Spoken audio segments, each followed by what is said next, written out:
É bom estarmos aqui, irmãos. Mas eu queria dizer uma coisa para os irmãos. No sábado passado, acho que os irmãos perceberam uma situação minha. Um pouco antes da pregação, eu falava das lutas, das dificuldades durante a semana. E para mim foi terrível mesmo. E sem saber exatamente, a irmã Terezinha foi tocada por Deus e ela orou. E eu me senti grandemente abençoado com aquela oração. Eu queria dizer aos irmãos que nessa semana eu não tive as lutas da semana passada, mas eu vim com muito menos inspiração do que sábado passado. E a oração, Vicente, tua, o Senhor Deus te usou para trazer-me a inspiração que me faltava. Então, que Deus abençoe esta igreja, que Deus abençoe os ministros que são usados por Deus sem saber, sem perceber. Deus usa e realiza a obra dele. Os da internet procuraram o tanque de Betesda? No sábado passado eu pedi para as meninas procurarem o tanque de Siloé, e elas foram eficientes e acharam. Os irmãos, bem antes de entrarmos na pregação de hoje, nós vamos refletir, meditar em mais uma cura que o Senhor Jesus realizou. E a cura de hoje é de um paralítico, no tanque de Betesda. Mas a coincidência é que a cura do sábado passado era de um cego num tanque também, o tanque de Siloé. E eu esqueci de dizer uma coisa para os irmãos naquela pregação. Na verdade, eu tinha anotado. O sermão que eu entreguei para o André escrito tem tudo anotado. O tempo avançou e eu fui saltando. E eu saltei uma coisa que eu não podia ter saltado. Eu disse aos irmãos naquela ocasião que os judeus, os sábios judeus, os rabinos, eles desenvolveram alguns conceitos de convicções teológicas, da relação deles com Deus. E da vida do ser humano, relacional entre... Tem uma expressão, né? Horizontal, homem com homem, ser humano com ser humano. Vertical, ser humano e Deus. Os rabinos desenvolveram vários conceitos, várias lições sobre isso. E uma delas era de que um grande profeta, um extraordinário sumo sacerdote, se andasse em muita sintonia com Deus, poderia ser instrumento para a realização de um milagre. Mas de um milagre que os sábios judeus chamavam um milagre ordinário. Tá? Ordinário não é no sentido aí de xingamento, ordinário. Ordinário no sentido de comum. Poderiam realizar um milagre ordinário. Por exemplo, alguém que nasceu vendo, que enxergava bem, e uma certa altura da vida teve um acidente e perdeu a vista.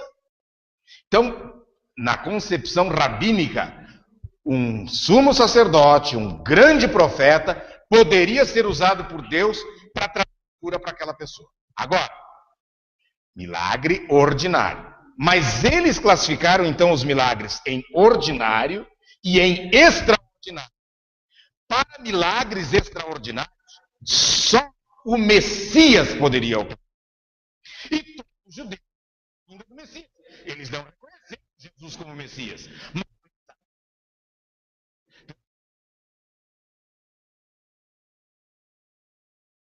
E os não receberam. Mas eles a vinda do Messias. Pegaram esse conceito? Milagre ordinário, sumo sacerdote. Neles ficava deitada uma grande multidão de doentes, cegos, mancos e paralíticos, esperando o movimento da água. Muito bem. Verso 4. Em certo tempo, descia um anjo do Senhor e agitava as águas. O primeiro que entrasse no tanque, depois de agitadas as águas, era curado de qualquer doença que tivesse. Verso 5. E estava ali um homem que havia 38 anos, se achava enfermo. Muito bem. 6. E Jesus, vendo este deitado, e sabendo que estava deste estado havia muito tempo, disse-lhe: queres ficar são? Muito bem, irmão João. Verso 7. E enfermo respondeu-lhe: Senhor, não tenho homem algum que, quando a água é agitada, e meta no tanque, mas desce outro antes de mim. Muito bem. Verso 8. Disse-lhe Jesus: levanta-te, toma o teu leito e anda. Imediatamente, o homem ficou curado e, pegando a maca, começou a andar. E aquele dia era sábado. Gravem isso que ele leu, hein? Aquele dia era sábado. Depois nós vamos fazer uma menção rápida a isso aí. Verso seguinte, Gabi. 10. Por isso os líderes judeus disseram a ele: hoje é sábado e a nossa lei não permite que você carregue a sua cama neste dia. 11. Ele respondeu: o homem que me curou me disse: pegue a sua cama e ande. Muito bem. 12. Eles perguntaram: quem é o homem que mandou você fazer isso? Muito bem. 13. Mas ele não sabia quem tinha sido, pois Jesus havia ido embora por causa da multidão que estava ali. 14. Jesus encontrou-o mais tarde no templo e disse-lhe: olha, já estás curado. Não peques mais para que não te aconteça coisa pior. Vamos lá, prossigamos. E aquele homem foi e anunciou aos judeus que Jesus era o que o curava. Muito bem. 16. E por esta causa, os judeus perseguiram Jesus e procuraram matá-lo, porque fazia essas coisas no sábado. Muito bem. 17. Mas ele lhes disse: meu pai trabalha até agora, e eu trabalho também. E 18. Por isso, os judeus procuravam ainda mais matá-lo, não só porque infringia o sábado, mas também porque dizia que Deus era seu pai, fazendo-se igual a Deus. Irmãos, este texto é conhecido de toda a igreja. Quantas vezes nós já lemos esse texto da cura de Jesus, das curas que Jesus realizou? Mas eu estou convicto de que Deus queira que nós extraiamos algumas lições desse episódio tão antigo, que nos sirvam para a nossa caminhada cristã hoje, em pleno 2014. Esse texto fala da misericórdia de Deus. Aliás, Betesda. O que significa Betesda? Os estudiosos em teologia do Novo Testamento não têm unanimidade, porque há pelo menos 4 possíveis significados. Uma delas é bem literal, porque era o tanque, nós vamos falar do tanque, e então as pessoas se banhavam ali, e a água tinha que ser agitada para se banhar, então derramava a água. Então, casa do derramamento. Uma das possibilidades. Casa do derramamento. Casa da misericórdia. Casa da graça. Mas a expressão mais dominante, Betesda. Eu falei casa da misericórdia já, né? Casa de misericórdia.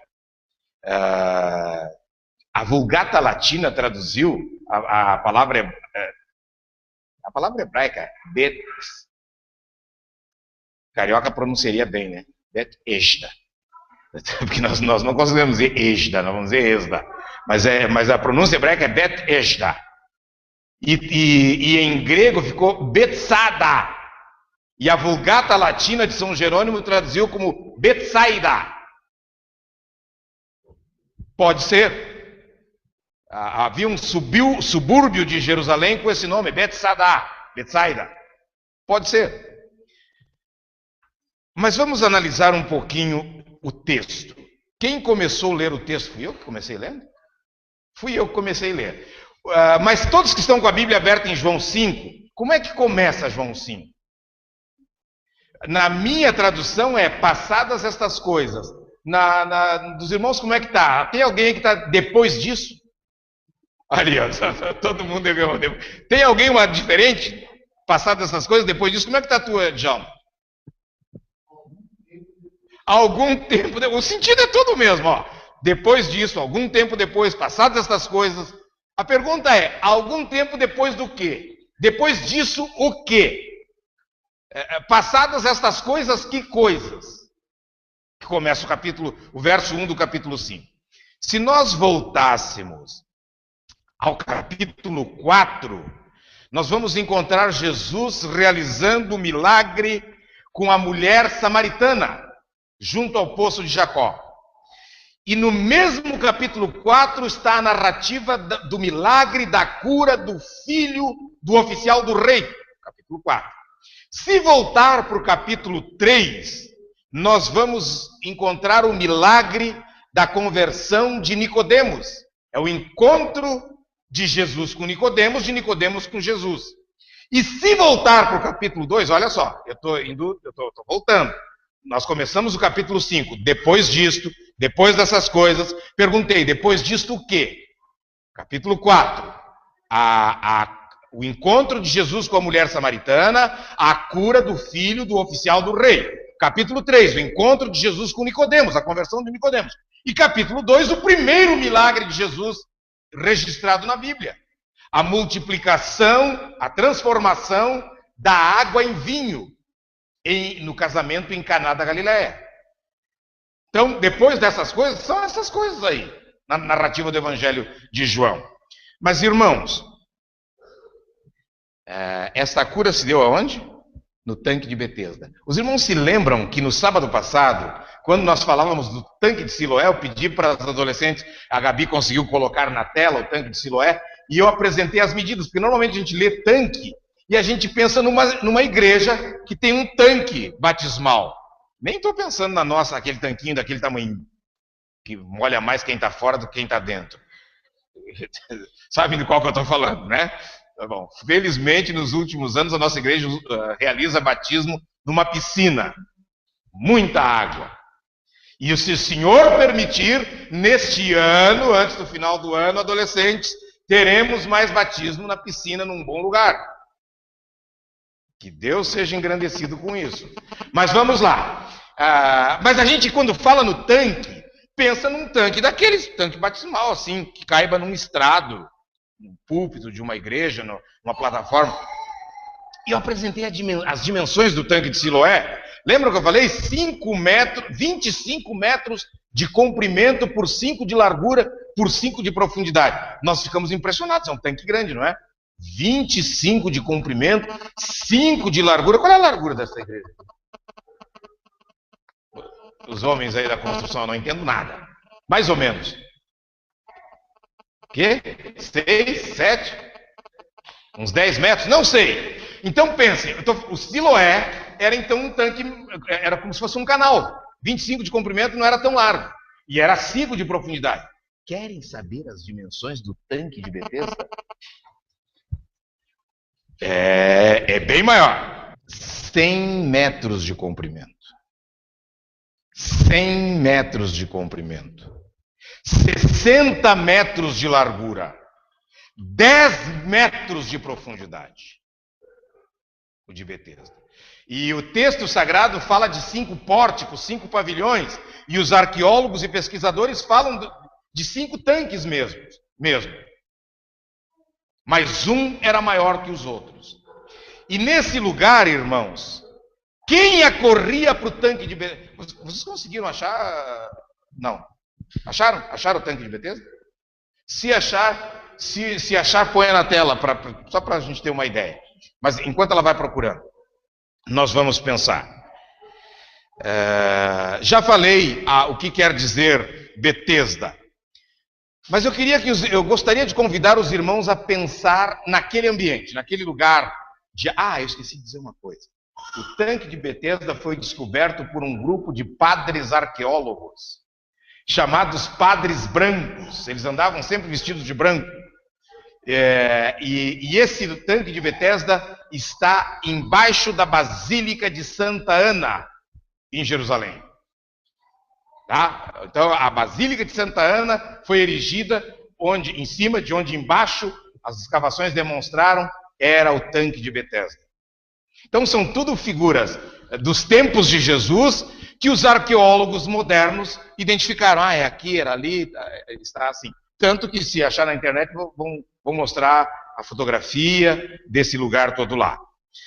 Mas, irmãos, a pergunta era, quem é que ia para a margem, para o entorno do tanque de Betesda? Quem que ia para lá? Noiva no dia do casamento ia para lá? Não.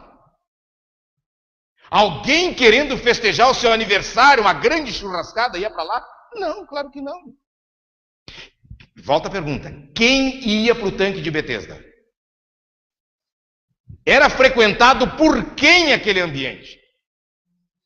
Por pessoas doentes e desenganadas. Por doentes cuja enfermidade não tinha resposta da medicina. Não, a medicina não oferecia nenhuma esperança. Então ali devia ter cegos, ali devia ter coxos, aleijados, paralíticos, pessoas das mais variadas enfermidades estavam lá jogadas, estiradas. Esperando o quê? Jogadas lá para esperar o quê? O que acham os irmãos? A espera de um milagre. A espera de um milagre. Quantas vezes? Vamos esquecer um pouquinho Betesda e chegar a 2014. Quantas vezes na nossa vida, no nosso dia a dia, eu vou falar de uma coisa que eu já falei. Já falei para mim mesmo e já respondi para quem estava próximo de mim. Escuta, como é que tu está vendo essa situação assim, assim? E eu dizia, eu estou à espera de um milagre. Eu me refiro à minha filha. As pessoas me perguntavam, eu dizia, eu estou à espera de um milagre. Quantas vezes, eu não sei qual a situação. Pode ser de enfermidade, pode ser de desvio de conduta de um filho, de um parente. Não sei quantas vezes já passou isso na cabeça dos irmãos. Sobre fulano, ou sobre a fulana, ou sobre tal ou qual situação. Eu estou à espera de um milagre.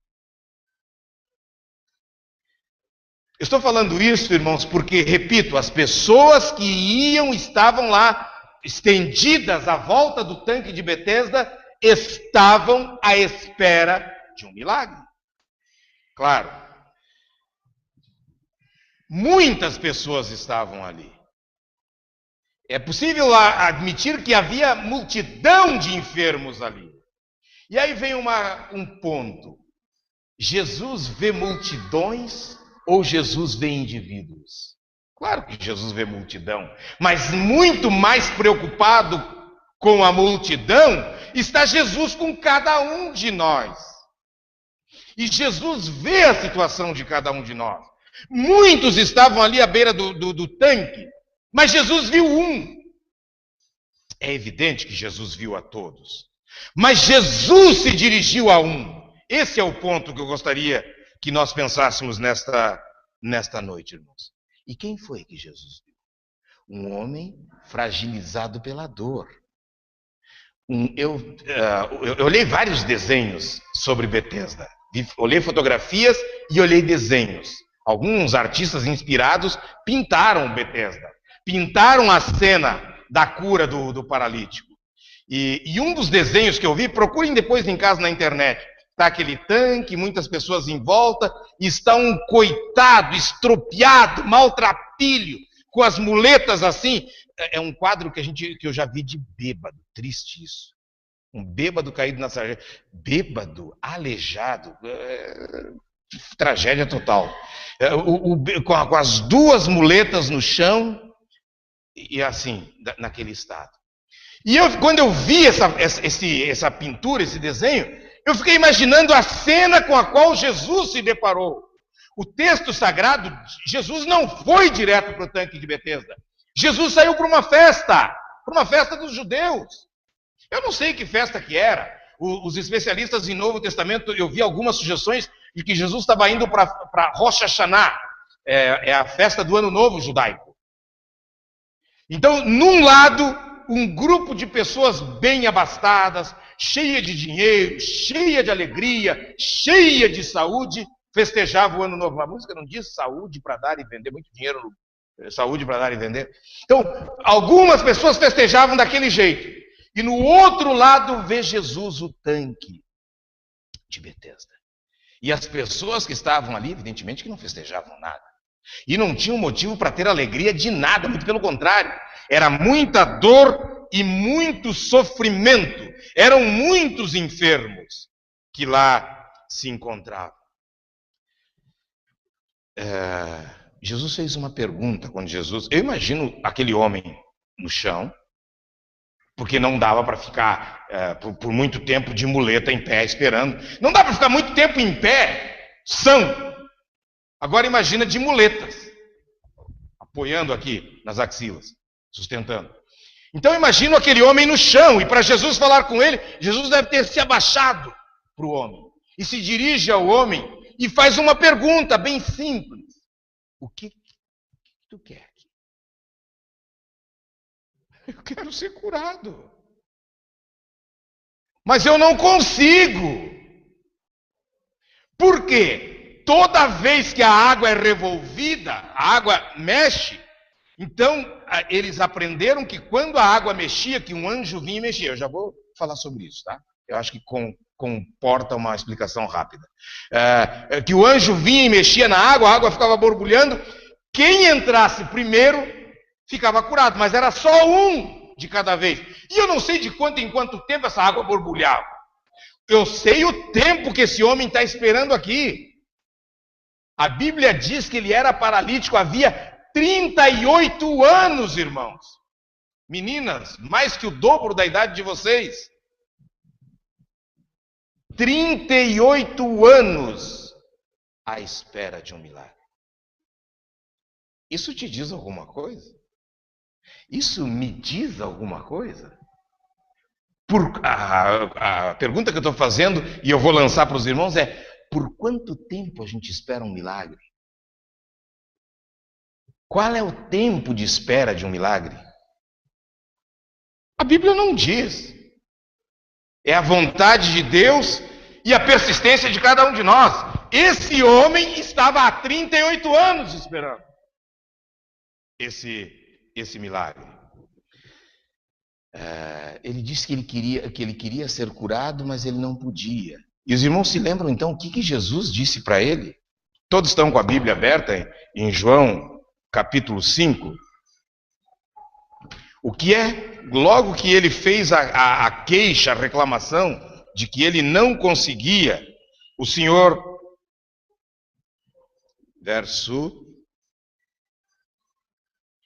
6, e Jesus, vendo este deitado e sabendo que estava neste estado havia muito tempo, disse-lhe: queres ficar são?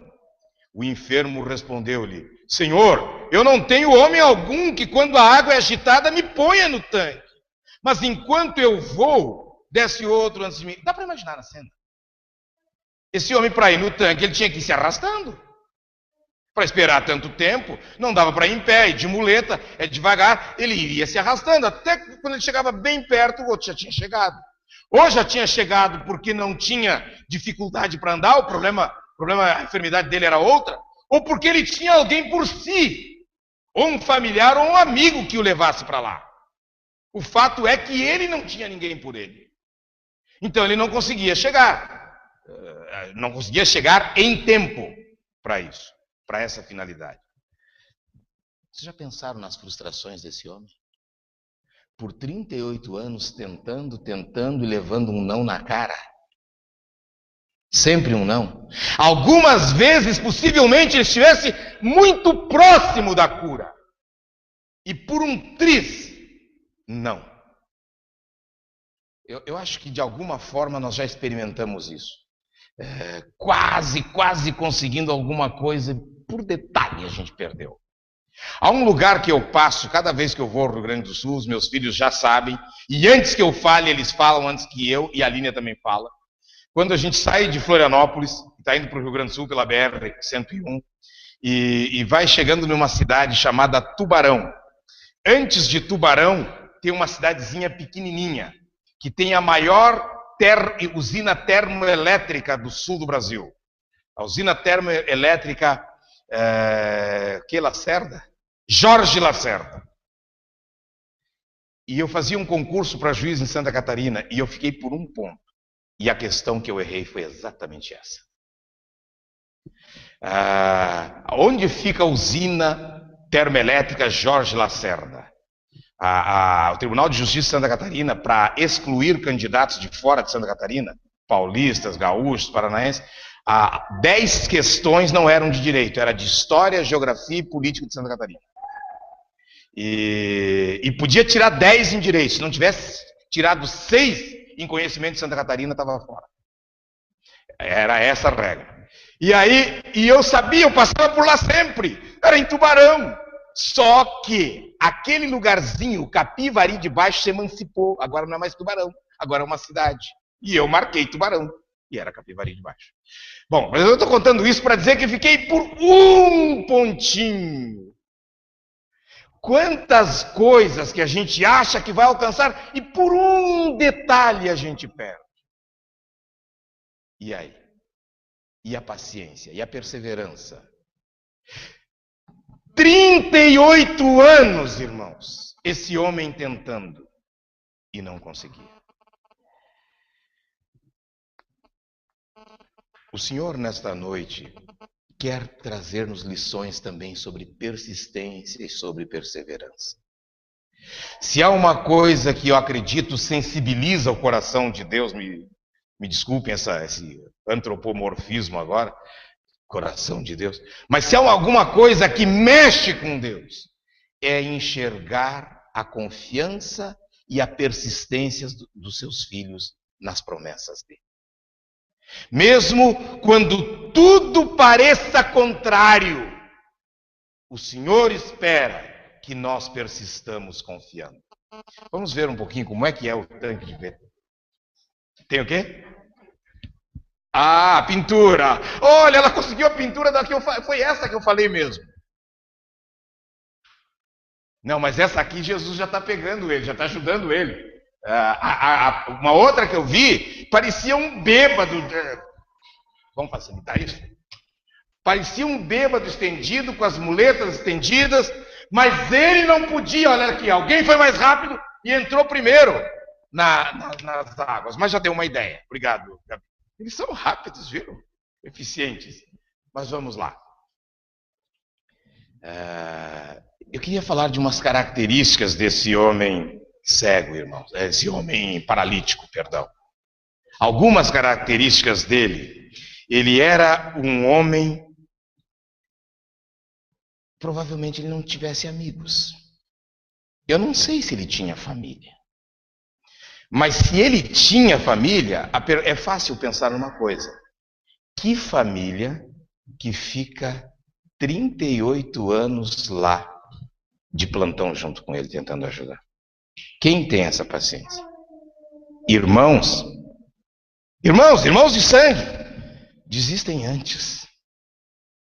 Os pais, eu não sei se os pais já não estavam idosos e já não tinham condições para isso, para pegar o rapaz no colo, esse ali da muleta que os irmãos viram o desenho, e levá-lo para as águas. Ele era certamente uma pessoa frustrada. Ele era certamente uma pessoa, pela condição dele, que só pensava em si. Tem uma palavra. Não que só pensa em si, que tenha pena de si. A palavra é autocomiseração. Coitadinho de mim, ninguém gosta de mim. Vocês já viram gente assim? Será que na igreja tem?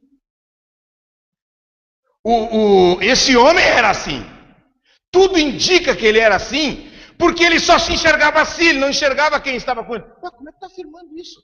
Eu estou afirmando com base na interpretação do texto bíblico.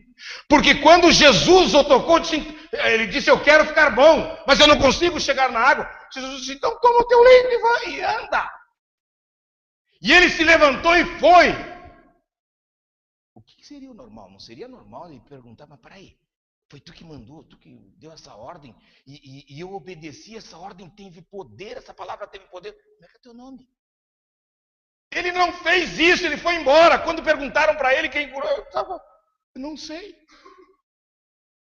Ele não sabia quem curou ele. Isso está escrito no texto bíblico. Perguntaram, pois, quem é o homem que te disse, toma o teu leito e anda? E o que fora curado não sabia quem era, porque Jesus se havia retirado em razão de naquele lugar haver grande multidão. Versos 13 e 14 do capítulo 5. Mas o normal não seria ele querer saber quem era Jesus? Irmãos, quando Jesus disse para o paralítico, toma o teu leito e anda, Jesus, nesta noite, fala para mim, fala para cada um de nós, em outras palavras: pare de lamentar, saia do lugar triste em que tu te encontres e caminha. Quantas pessoas estão com a vida arruinada porque se acomodaram na situação? Nesta semana eu conversava com o meu filho por telefone e eu sabia que ele estava por sair do escritório em que ele trabalha há um bom tempo. Eu disse: daí, como é que está essa ideia de sair do escritório? A gente sempre... mas a proposta do outro lá era melhor e tal. Eu disse: mas daí? Então está animado que vai sair? Eu estava numa zona de conforto muito grande. E aí eu falei: nessa profissão não dá para ter zona de conforto. Não é, Edileuza? Tem que ter sempre desafios, desafios, desafios, desafios. Numa profissão em que o salário é certo, trabalhando muito ou trabalhando pouco, até dá para ficar na zona de conforto, não é, funcionários públicos? Mas numa profissão, eu acho que eu só falei para a Aline agora, para a Terezinha, também, para o Tiago, para mim. Mas numa profissão que requer captação de clientes e que ganhe mais e mais e mais causas, não dá para cruzar o braço e ficar: eu vou chegar no escritório às 10h30, eu sou meu patrão, eu vou almoçar, eu volto às 4h, depois 6h eu vou embora, tem academia. Tá falido quem agir assim. Mas esqueçamos da vida material, vamos voltar para a vida e a vida espiritual. Será que o Senhor não estaria nos desafiando, nos instigando a sair de alguma zona de conforto em que nos tenhamos metido, em que nos tenhamos colocado? Irmãos, eu volto para pensar na persistência daquele homem. Quando eu disse que ele ficou 38 anos à espera de um milagre, é muito provável que ele viu muitos desistirem. É muito razoável que pessoas que estivessem com ele ali esperando o milagre desistiram. Mas ele continuou esperando pela misericórdia de Deus. Falar em misericórdia de Deus, falar em agito de águas, eu disse que comportaria uma explicação esse texto. Está na Bíblia, agora muito cá entre nós, está na Bíblia, que um anjo descia, agitava as águas, e quando agitasse as águas, o primeiro que entrava nas águas ficava curado, fosse qual fosse a desafiadora enfermidade.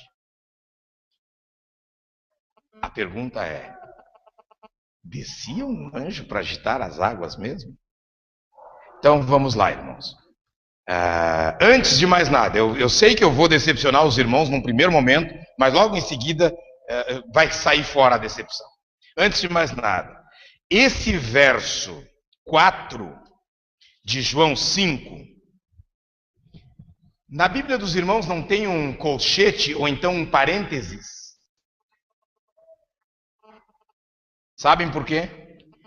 Porque este verso não existe nos mais respeitados manuscritos das Escrituras.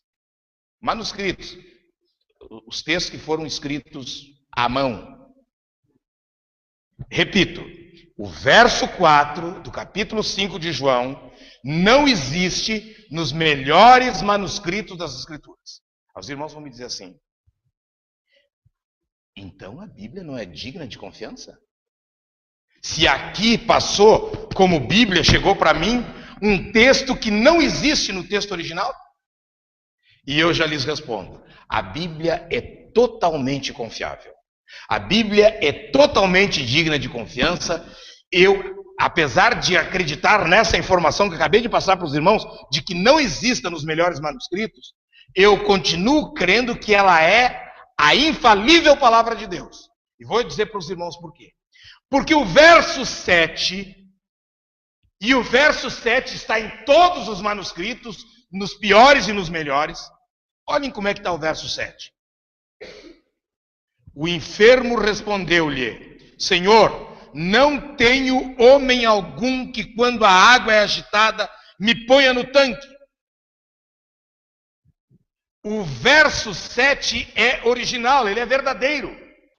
Então, a informação do verso 4 é um esforço de esclarecer o verso 7. Algum copista colocou isso, mas isso não nega as Escrituras. O que não é bíblico é que descia um anjo para agitar, mas que havia a convicção de que aquelas águas borbulhando, quando efervesciam, elas tinham um poder sanador, poder restaurador. Essa era a convicção deles. Isso, então, eu vou ler aqui vou pedir permissão para ler, de um professor erudito em teologia do Novo Testamento, acho que esclarece, bem rapidinho. Este quarto versículo não faz parte original do Evangelho de João, conforme fica demonstrado pela nota. Algum escriba subsequente e que deve ter adicionado esse versículo com a finalidade de explicar por qual motivo tantas pessoas costumavam ali reunir-se, sendo evidente que o autor deste quarto evangelho tinha conhecimento da tradição, conforme o seu comentário que aparece no verso 7. O verso 7 é o paralítico. Eu tenho que cuidar porque eu vou dizer o cego. Sabe, o passado foi o cego. O paralítico, respondendo para Jesus, fala dessa informação da água agitada. Eu estou lendo o Dr. Russell Norman Champlin. No comentário dele de Teologia do Novo Testamento, ele acrescenta uma notinha que eu vou ler para os irmãos. 5 linhas. Uma interessante lenda árabe foi criada em torno desta narrativa. Olha só. Uma interessante lenda árabe foi criada em torno desta narrativa, que substitui o anjo por um dragão. Então, ao invés de um anjo agitar a água, na lenda árabe, o dragão agitava a água. Porém, quando o dragão dormia, a água se agitava e as convulsões desse dragão é que provocariam a agitação e a cura. Lenda árabe. Mas diz Dr. Russell Norman Champlin com base nessa narrativa, nessa informação. Eu prefiro a nota de um outro expositor erudito mais feliz, Dr. Warren Yearsby. Apesar de ser verdade que alguns manuscritos omitem o final de João 5,3 e todo o versículo 4, também é fato que o acontecimento em questão não faria sentido se o verso 7 do capítulo João tivesse sido eliminado. Por que alguém, e aí o Dr. Warren Yearsby pergunta, por que alguém, especialmente um homem enfermo, havia tantos anos, ficaria em um mesmo lugar se não acontecesse nada de especial ali? Por que ele ia ficar todo esse tempo? Seria de se esperar que depois de 38 anos, em que nada acontecera a ninguém, o homem perdesse as esperanças e fosse para outro lugar. No entanto, parece mais sábio aceitar o fato de que algo extraordinário mantinha todas essas pessoas deficientes junto ao tanque à espera do milagre da cura. João descreve essas pessoas como uma multidão de enfermos, cegos, coxos e paralíticos. Quanto estrago o pecado fez no mundo. Mas, segundo as profecias, a cura dessas enfermidades seria um dos ministérios do Messias. Se os líderes religiosos não estivessem espiritualmente cegos para as Escrituras, teriam reconhecido o seu Redentor. E aí ele arremata dizendo, sob qualquer enfoque que leiamos esse texto de João 5, o que ressalta em maior evidência é o ministério da graça do Senhor Jesus, estendendo misericórdia aos desesperados, aos sofredores, àqueles que não têm nenhum recurso, nenhuma ajuda. Irmãos, nós precisamos ir embora, e antes de ir embora, eu gostaria de mencionar, o texto sagrado diz que havia ali 5 pavilhões. O tanque de Betesda era composto de 5 pavilhões. Será que dá para a gente identificar esses pavilhões? Não lá! Hoje aqui, 2014, Quanto dia de hoje? De maio? 24? 24 de maio de 2014. O primeiro pavilhão, o pavilhão do egoísmo. Como assim? Consta que a bênção era dada só para um. E o um não era um escolhido. Era quem fosse mais apto, quem fosse mais ágil, quem chegasse primeiro. Então ali, era cada um por si e Deus por todos. Isso de cada um. Então, um pavilhão era o pavilhão do egoísmo. Irmãos, nós somos de uma igreja, nós pertencemos a uma comunidade em que nós lutamos muito para vencer o egoísmo. Nós lutamos muito para considerar de todos o que é nosso. Aliás, a igreja primitiva era assim.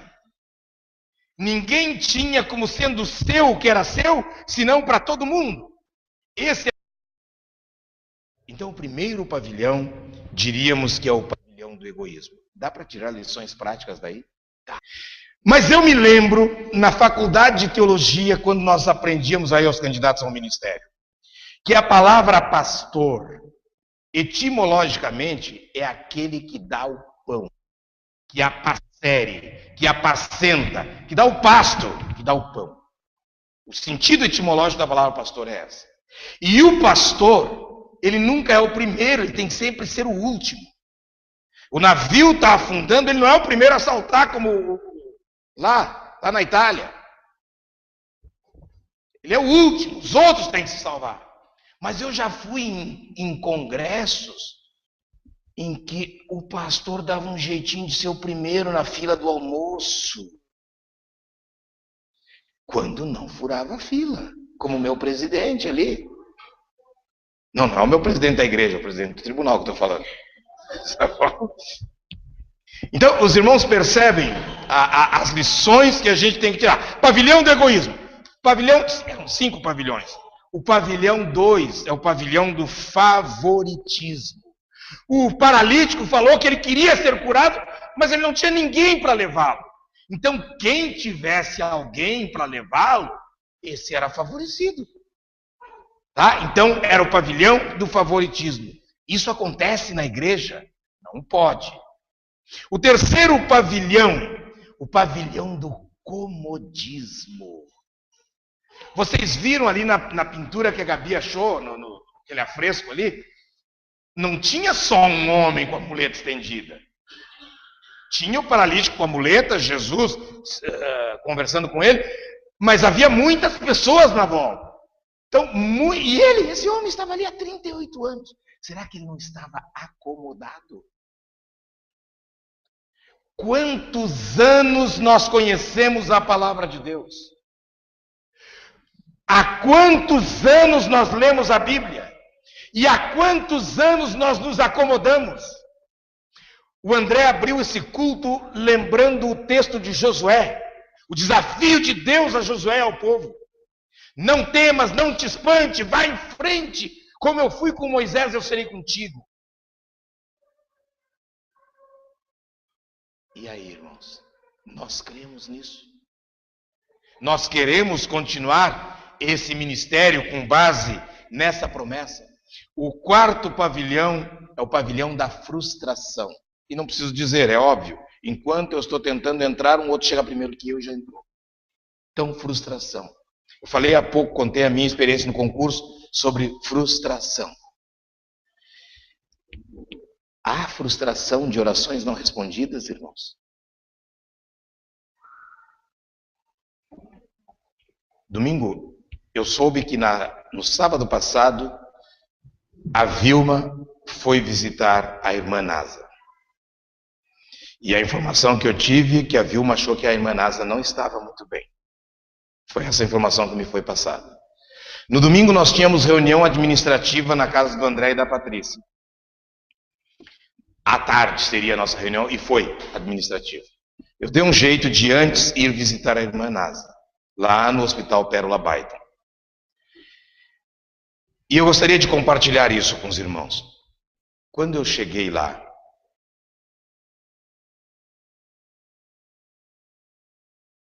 quarto com mais 2 senhoras, também com o mesmo mal da irmã Nasa. Mas a que estava pior era a irmã Nasa. E eu já tinha visto a irmã Nasa enferma. Enferma, a gente sabe que câncer não dispensa comentários, câncer. A gente sabe que é uma enfermidade. E se na pregação da tua igreja tu não enxergas milagres, então essa igreja é fajuta. Nós já fomos chamados de geladeira. Nós já fomos apelidados de não termos a unção de Deus. Nós já fomos apelidados de não termos o Espírito Santo. Irmãos, se o Senhor quer operar milagre, Ele opera os milagres. O texto é muito claro. Jesus Cristo é o mesmo ontem, hoje e será eternamente. E é da soberania dele realizar as obras que têm que ser realizadas. Mas, igreja querida, esse homem se preocupou de estar no lugar onde diziam aconteceria milagres. Mas ele não se preocupou em se encontrar com a fonte da vida. Jesus era a fonte da vida. Não foi ele que foi a Jesus, Jesus foi a ele.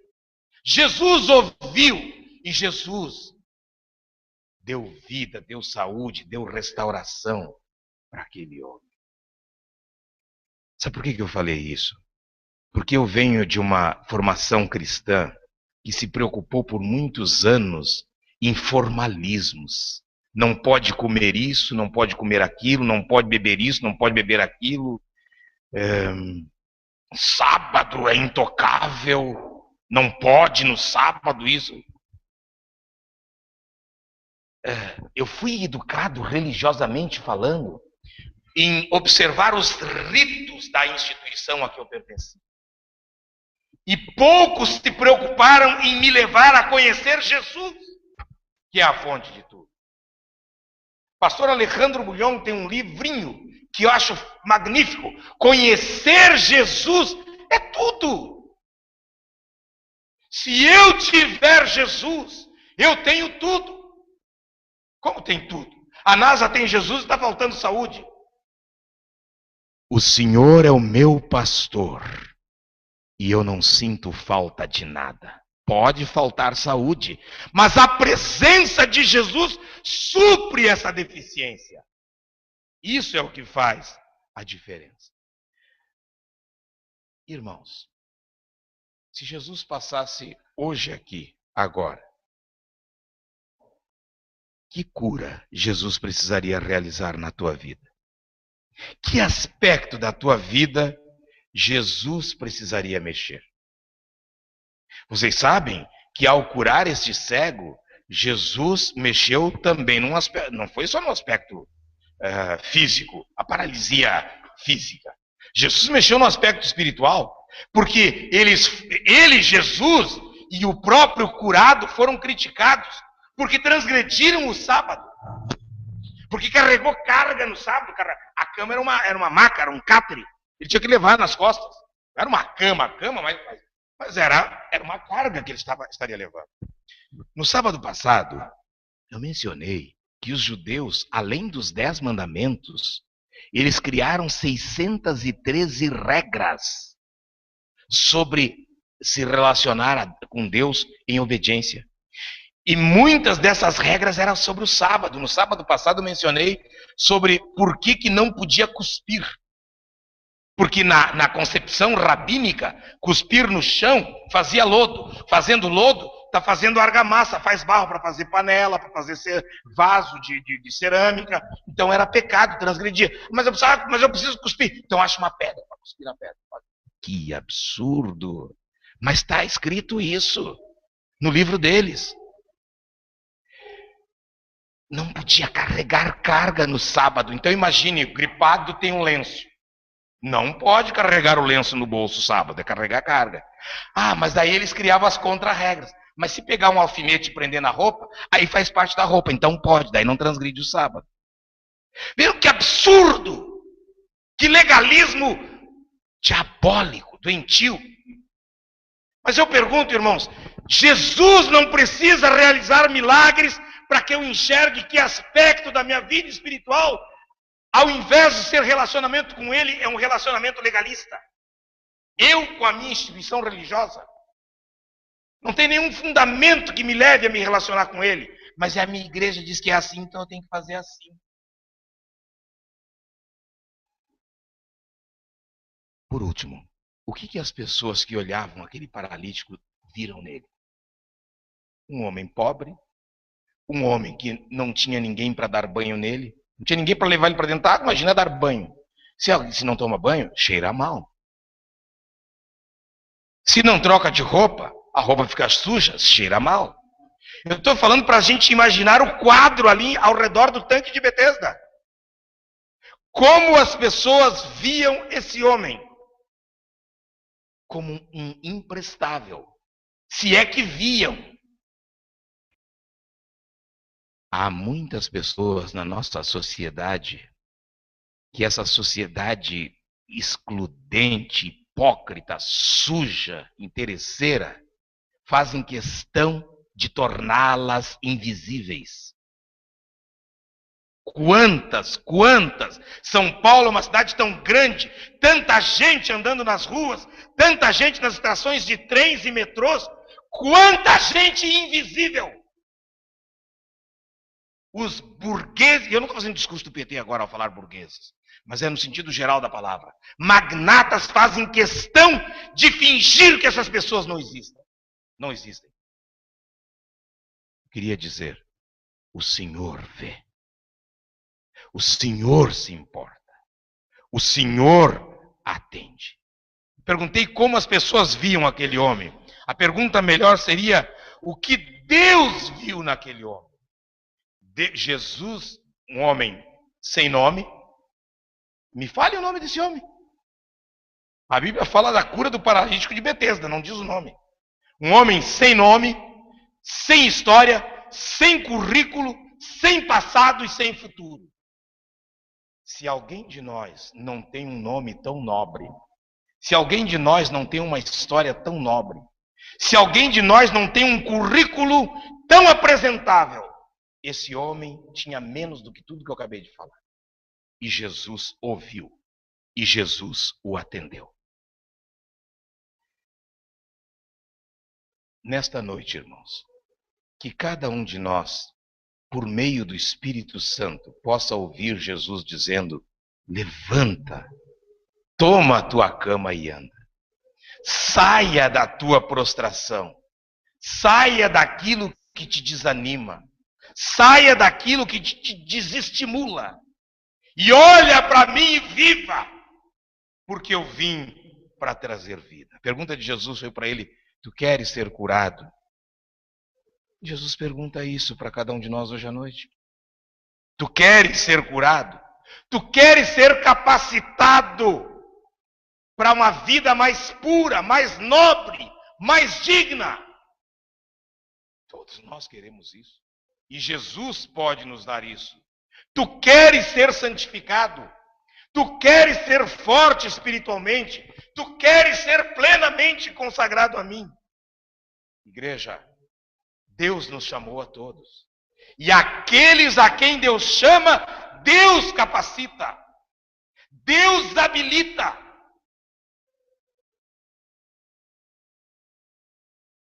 Vamos crer nisso? Antes de ir embora, agora sim, antes de ir embora. Alexandre o Grande estava numa reunião com seus soldados e não tinha nenhum oficial superior nesse encontro. E o soldado de Alexandre soltou, a rédea ficou mal amarrada. O soldado esquece, o cavalo. O cavalo de Alexandre o Grande soltou-se e saiu correndo. E um dos soldados conseguiu correr, alcançou e pegou o cavalo de Alexandre e trouxe para ele. E Alexandre agradeceu. Era um soldado raso. Alexandre disse, muito obrigado, meu capitão. Sabem o que o rapaz fez? Foi lá no vestiário e colocou uma farda de capitão. O Alexandre Grande falou, muito obrigado, meu capitão. De soldado ele deu um pulo para... Foi lá, colocou farda de capitão. Foi no refeitório dos oficiais, comendo... E foi no dormitório dos oficiais, uma cama nova de capitão. Ele creu, ele acreditou que houve uma promoção. O Senhor nos tem chamado e promovido. E nós, às vezes, nos esquecemos disso.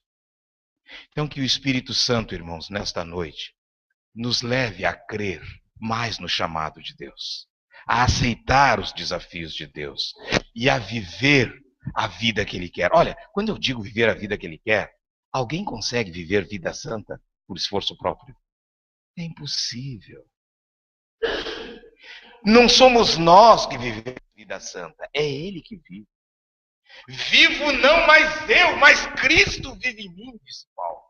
E é preciso crer nisso, para que as obras de Cristo se reproduzam na nossa maneira de ser. Então, vamos orar. Vamos ficar em pé.